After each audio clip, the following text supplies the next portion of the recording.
Marc Berman from TV Media Insights. I am with the legendary Arsenio Hall at NATPE. Marc. Yes. You make me look like such a little guy.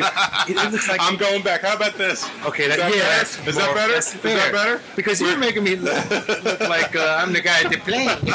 Look like little tattoo, right? I want to be a. We're really close here. Yes, we have to tighten it up. We have to. Anyone next to me has to get tight. Well, welcome back to a day part that you were a major success in.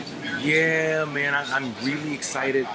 And I'm blessed to have this opportunity. This is really cool. Some people don't get to experience this moment twice in a lifetime. Yes. I'm launching the Arsenio Hall show. And it's cool because the first time around, most people thought Arsenio Hall was a dorm on the UCLA campus or something. You know, at least this time they know what it is. Right, exactly. The second time. Exactly. You know? Well, why? Tell me, what led to you to decide to come back? Now, you've been off for a while. I watched the show way back when. It was, it came in, you really had a niche for yourself in a tough day part. Yes, Johnny Carson was the legend. Yes. And I walked into the situation, unlike Alan Thicke and some of the guys who come in the late night, challenging Johnny. I was like, I just want the kids that are left over. Right. You know, Johnny has the adults and they're watching Steve and Edie and Alan King. I want LL Cool J, you know? I want a whole different audience, and so it was perfect. Now it's very crowded. It's a different world entering into it now. And, so I'm preparing for this time around in this unique situation. Now, what made you decide to come back? I missed it, dude. Did you? I'm a dad. I'm a single dad. I have a 13-year-old. I was waiting every day, and you always hear about it from other parents. I was waiting every day for that day when your kid says, drop me off a block from the mall, Dad, and I'll walk the rest of the way. Oh, I know. Because it's that moment. There's a bittersweet thing. There's a part of it, the sweet part. You realize you've done your job as a dad because your son's becoming a little man, and he wants some independence. So you've done good. There's a sad part because he doesn't want me to hold his hand and walk in the mall anymore. But at the same time, I know this gives me an opportunity to return to something else I love, as much as fatherhood, maybe more. Well, I have 3 children. My oldest is 21, so I know exactly what you're feeling. My youngest is 10, so I've been through that stage. Now, you made a big splash, and you won Celebrity Apprentice. Yes. You know, there's been this period since 5 years. This has been a 5-year journey to this moment, trying to get here. But then there's that space while you're selling the show and talking Mr. Moonves into things and talking Tribune into things. There's a moment where you're saying, let me keep my face out there and let them know that I'm still an interesting, funny talking head. Right. So I did everything from call Billy Bush and say, when you take a vacation, can I sit with Kit on Access Hollywood? I met Piers Morgan, who had won Celebrity Apprentice, and I wanted advice on that, but I also said, take a vacation, man. Let me sit in your chair. Because I knew I had this time now to make a second impression while I prepare the business side of syndicated sales. And, hello. Hello, this goes dark every 2 minutes. We're back. So the bottom line is, and here are 2 little elements of it that I don't talk about much, but since we got plenty of time here, there was a point where I heard about something Quincy Jones said at a dinner in Beverly Hills, and this is when I first started thinking about it. He said something about how the town missed my show, and I wasn't there. So I'm thinking, like, Quincy, this man I respect, one of my advisors, one of my senior advisors, he's saying this and I'm not even there. So that must mean he means it. Well, I have to tell you, speaking from an analyst perspective, because I crunch ratings for a living, I always felt that your initial show left prematurely. I thought there was life left, and you could have been on longer. And I felt 5.5 years wasn't enough. Thank you. So, the show itself, same kind of a format? What are you planning on doing? Yeah, you know what? Sigourney Weaver's dad created this late night Sylvester format. Weaver, yes. Yeah. Yes. And you know, it's not. You didn't know that, did you? I didn't know. Yeah, that's a cool fact. Yes, he was a major pioneer in the business. Yeah, well, the Yes. thing we know is late Yes. night. This vehicle that's supposed to keep us on a channel so we watch something the next morning on that channel. That was his genius. Pat Sylvester Weaver, that was his name. That was his name. That's right. Right on. I was gonna text Sigourney. Text her. Maybe she'll come on if she's here. But You know what's cool is I talked to her about this once because Yes. you know, her dad is my hero in a sense. So basically, this format hasn't changed much. We just put different engines in that body. When you put Chelsea in it, it runs a certain way. When you put Leno in it, it runs a certain way. Runs really good with Leno in it. He loves cars. And I used to give Leno his ratings when he worked at NBC. He called me every day for his ratings. How did I do? Did I beat Letterman? Every day. And it was different then, because It was back different then, then. Oh, gosh, yeah. you can get up to the minute. You can tell now there's tune out 15 minutes in. I remember a time when we'd get overnights for the top 8 markets. Right. You know how many overnight markets there are now? There were 8 back then. 56. Wow. 56. it's So a I will big know business. first thing in the morning how you're doing based on those markets.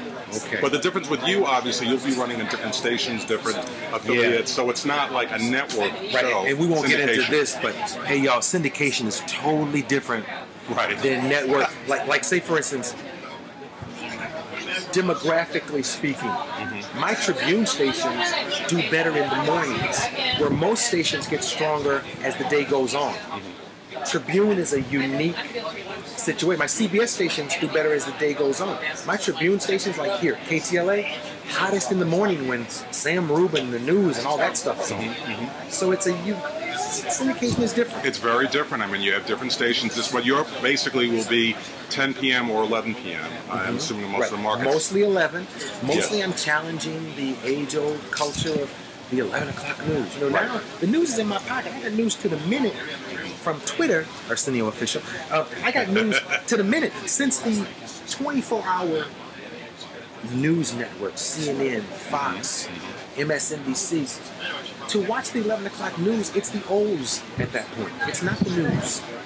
You know, by 11, it's over. We've seen it. We know that Manti Te'o never opened his condoms. I still don't get that whole story. But anyway, let's talk about now since, you know, it's Would been... you let me explain some of the Manti? I don't understand. I'm going to take... Give me one Explain. Manti Go Te'o ahead. question. Give me a question about... What the hell happened? You know what? I honestly, and you know, and here I just wrote recently how Katie did very well with her interview, and now Dr. Phil is sitting down with the person who allegedly set this whole thing up, Right. And he's doing a 2-part interview this week, and I honestly don't get it. Well, we all know the catfish syndrome. We know people that go online, and sometimes you're talking to a girl that looks like Ice-T's wife Coco, and sometimes Right, you're talking to a right. brother who used to be a clown, who lives Right. somewhere on a farm in Texas, and you know he's a different kind of Coco. He's a guy named Coco, and he's pretending, and so we have this syndrome. This young, naive Notre Dame football player got caught up. He got scammed, and pretty much he's a product of this society. One of the things about his story, nobody died, nobody got hurt, so I use it as a teaching moment. That's a great time to finally tell your kids, you see, okay, now he's a football player, you're paying attention. Right. See, this is a football player at a good school. This Now- is where kids are smart, Notre Dame. Would you have him on the show? Oh, would I? Would you?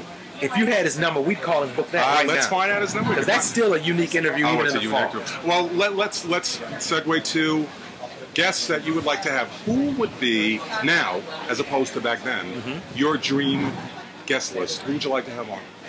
Right now, anyone named Taylor would be good. Anyone named Taylor? I'm assuming that's Swift. That's one of them, Swift. Yeah, and the young man that all the chicks love too. Wagner. Taylor, yes, that's You another know? one. Okay. But okay. yes, Swift would be Right, brilliant. Right. Right now, if you told me you had Jay-Z's number, I would say call him and see if he'll bring his wife and child, and I'll do the whole family for an hour. The bottom line is there's some wonderful people I'm interested in, some people who I didn't interview the first time around. I got new questions for them. I got some original questions for people I haven't interviewed. And in the fall, let's see what's happening. You know, if we did a movie, if we did an interview today, the Tom Cruise movie, would be. Oh, sorry, excuse me. I'm so sorry. He's taping it, so. Oh, yeah. go ahead. Maybe we don't want. Yeah. I would need to talk to you about Thursday night. Okay. Okay. Sorry, keep going. Okay. We're back. We have a delay. Yeah, we're back. Somebody thought this is sort of like live TV. Somebody thought I needed to know something about Thursday right now. While I'm talking to this respectable journalist, I'm talking to this gentleman. Somebody was so self-important that they thought they needed to come over here and interrupt the interview to tell me, "Hey, remind me, I got to tell you something about next month." Well, I have to give you props because usually I cut this off after 5 minutes. We're in our 11th minute. Oh. I'm not stopping. Okay, that's cool. So anyway, continuing, other guests that you want to have on. So like say for instance, you could say right now Tom Cruise has a project, and I would say he's great. Is the show starting tonight? And you say no, it's 9:13. And I say okay, let's wait a little bit because who knows what Tom will be doing then? Right. I wanted to talk. You know what, Tom, when his wife was gone, and he came home, and the wife and the child was gone. Yes. I would have liked to have interviewed him that week. How about so you could talk to Katie?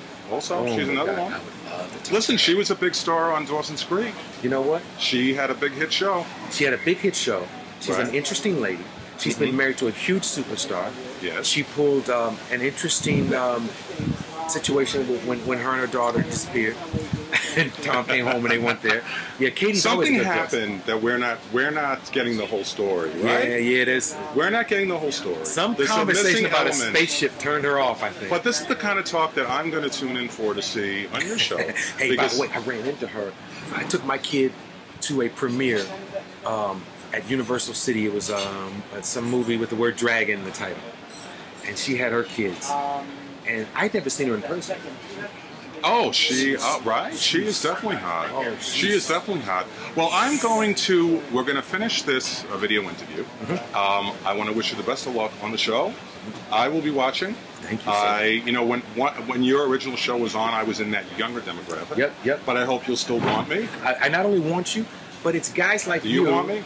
Oh, man. Really? Look, first of all, let me explain something to you. Because I'm not a wanted person anymore. But you're probably about 25 years of marriage. 37 years old. Now? Yeah. I'm 37. How old are you?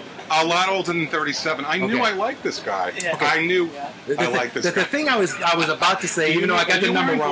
Well, even though the number's wrong, you are between 37 and 50. My audience is now. The first time around, they were my young demo. Right. Those men and women are going to sit with their children and watch Taylor and watch Robin Thicke and watch Eminem.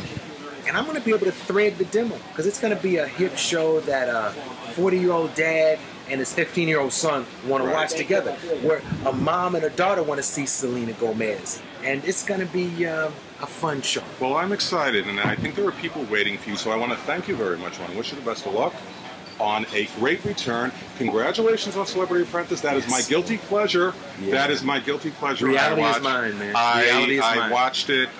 Very happy that you won. I wanted to do that show every year. Did you? And they go in New York, and it's about a 2-month situation, and I couldn't leave my kid for 2 months. Right, it's a long story. And there's one time they came to LA, and I thought they were going to come to LA every year, and they only did that once. So finally, when I went, I sat with my son and said, if Daddy does well, he'll be there for 2 months. If I am like Andrew Dice Clay, I'll be fired the first week because I call Mr. Trump Donnie. Andrew Dice Clay, that's a name from the past. Donnie. How you doing, Donnie? Remember his sitcom? Which, by the way, before I go, one more thing I'm going to say. I do a daily newsletter where I do a daily trivia question, and you were the trivia question of the day, and I asked readers to tell me what was the name of the crime drama that you appeared in for 2 seasons on CBS. Would you like to give the answer? The answer is Martial Law. That's right. And it's the reason. That's right. When the networks were programming Saturday nights. Yes. Right? Yes. Yeah, absolutely. Moonves called me, and he says they just released a white female from Martial Law. Would you like to play her? And I went in with Sammo Hung and became his partner. Well, thank you, Arsenio. Good luck to you. Thank you very much. Dude. Cheers. We're going to tune out. I am Marc Berman from NATPE 2000.